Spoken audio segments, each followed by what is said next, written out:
Hello everyone, sea scout channel आपका हार्दिक स्वागत है। अगर आप चैनल पर पहली बार आए तो चैनल को सब्सक्राइब कीजिए, क्योंकि ऐसी एजुकेशन वीडियो मैं आपके लगातार लाता रहता हूँ। अब बात करते हैं खादर और बांगर मिट्टी की। ठीक है, खादर और बांगर मिट्टी में क्या मेन डिफरेंसेस है, ये हम बात करने वाले हैं। कम से कम 7 या 8 पैरामीटर्स के बेसिस पे हम देखेंगे। ये देखिए पैरामीटर्स हैं, ये है पैरामीटर्स। ठीक है, कैरेक्टरिस्टिक्स यानी कि किन किन कैरेक्टरिस्टिक्स के बेसिस पे हम इनको डिफरेंशिएट कर रहे हैं।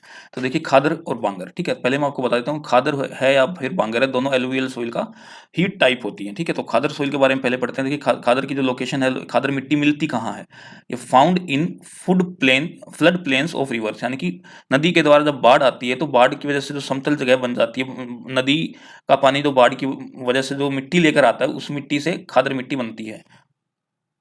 जबकि बांगर मिट्टी की बात करें तो found in older elevated areas. ठीक है, यानी कि ऊंचाई वाले जो इलाके हैं वहां बांगर मिट्टी मिलती है, और पुराने ऊंचाई वाले इलाकों में आमतौर पर मिलती है। अब एज की बात करें तो खादर मिट्टी जो है, खादर मिट्टी जो है नई मिट्टी होती है, यंगर यंगर सोइल होती है, नई मिट्टी होती है एज कम्पेयर टू बांगर, जो कि बांगर जो है ओल्ड सोइल होती है। अब देखिए कंफ्यूजन आता है कि आप याद किस तरीके से रख पाएंगे। एग्जाम के टाइम पे नॉर्मली क्या होता है, दिमाग हमारा चौक हो जाता है एक तरीके से। ठीक है, और कंफ्यूज हो जाएगा कि खादर नई है या पुरानी है। तो उसका सिंपल सा फंडा आपको बता दे रहा हूँ। आपको अल्फाबेट्स पता है, ABCDEF। पहले बी आता है, बाद में के आता है। के बी है जो दूसरे नंबर का है, और के है जो 11th नंबर का लेटर है। ठीक है, वर्ड है। तो बी फॉर बांगर, के फॉर खादर। तो बी पहले आया, पहले यानी कि यंग, पहले यानी कि ओल्ड, यानी कि पहले आई है वो मिट्टी।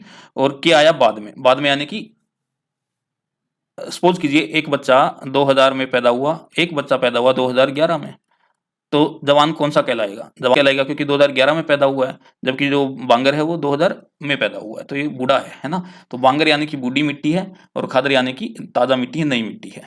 अब टेक्सचर की बात करें तो सिटी और लोमी टेक्सचर होता है, जबकि ज्यादा रेत होता है बांगर सोइल में। ठीक है, ज्यादा courser texture and more Sandy. ठीक है। अब फर्टिलिटी की बात करें तो सीधी सी बात है, नई मिट्टी है तो ज़्यादा फर्टाइल होगी, हाईली फर्टाइल है, ज़्यादा उपजाऊ होगी। जबकि बांगर जो है पुरानी मिट्टी है तो कम उपजाऊ होगी, लेस फर्टाइल होगी। ठीक है। अगला कंसेप्ट देखते हैं, न्यूट्रिएंट कंटेंट्स। तो सिंपल सी बात है, ज़्यादा उपजाऊ मिट्टी है जब खादर मिट्टी, तो इसका मतलब ऑब्वियसली इसमें ऑर्गेनिक मैटर और मिनरल्स ज़्यादा है ना, rich rich in organic matter and mineral. क्योंकि इसके अंदर ऑर्गेनिक मैटर और मिनरल्स अच्छे प्रकार से पाए जाते हैं, इसी यही कारण है कि ये मिट्टी जो है ज़्यादा फर्टाइल होती है। जबकि एज कम्पेयर टू खादर बांगर की अगर बात की जाए तो बांगर है आपकी लो ऑर्गेनिक मैटर कंटेंट सोइल है, और ये ज़्यादा फर्टाइल नहीं होती है। अब मॉइस्चर रिटेंशन की बात करें तो खादर मिट्टी जो है वो अच्छा मॉइस्चर रिटेन करके रखती है, यानी कि वो नमी को बरकरार रखती है। जबकि बांगर मिट्टी मिट्टी में ऐसा नहीं है, बांगर मिट्टी पुरानी मिट्टी होती है, बांगर मिट्टी पुरानी मिट्टी होती है। अब कौन कौन सी फसल उगाने के लिए खादर मिट्टी अच्छी रहती है? पैडी, पैडी यानी कि धान, व्हीट यानी कि गेहूं, और वेजिटेबल्स यानी कि सब्जियां।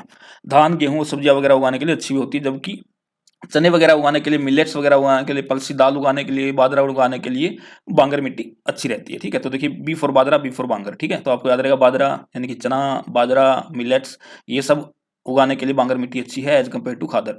खादर केवल गेहूं, धान और जो सब्जियां हैं उनके लिए अच्छी होती है। ठीक है। अब इरिगेशन रिक्वायरमेंट बताते हैं। तो खादर मिट्टी क्योंकि नई मिट्टी होती है, नदी के द्वारा पानी बहा के लाती है, इसके अंदर मॉइस्चर कंटेंट भी अच्छा है, तो इसको ज़्यादा सिंचाई की जरूरत नहीं होती। जबकि बांगर मिट्टी में ज़्यादा सिंचाई की जरूरत होती है। इरिगेशन मतलब सिंचाई, इरिगेशन मतलब सिंचाई, सिंचाई बोलते हैं वो तरीका जिस तरीके से पौधों के अंदर पानी दिया जाता है, फसलों के अंदर पानी जाता है, वो सिंचाई होता है। सिंचाई के अलग अलग मेथड्स के बारे में हम आगे वीडियोज में डिस्कस करेंगे। तो अभी के लिए बस इतना ही।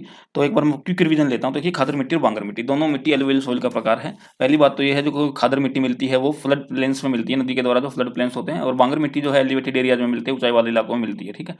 खादर मिट्टी नई मिट्टी होती है, जबकि बांगर मिट्टी पुरानी मिट्टी होती है। ठीक है। अब टेक्सचर की बात करें तो लोमी और सिल्टी टेक्सचर होता है खादर मिट्टी का, जबकि कोर्सर और मोर सैंडी होती है बांगर मिट्टी। ठीक है।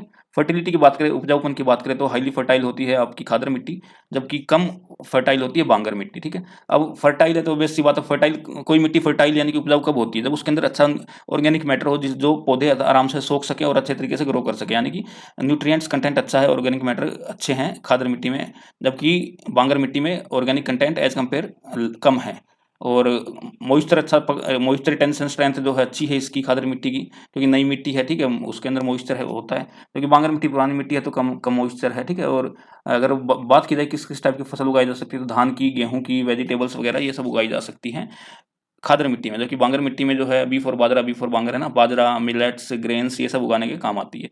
अब क्योंकि खादर मिट्टी में पहले से ही पानी होता है तो इसको सिंचाई की ज़्यादा ज़रूरत नहीं होती है। हालाँकि ज़रूरत है बट एज़ कम्पेयर टू बांगर सिंचाई की कम ज़रूरत है।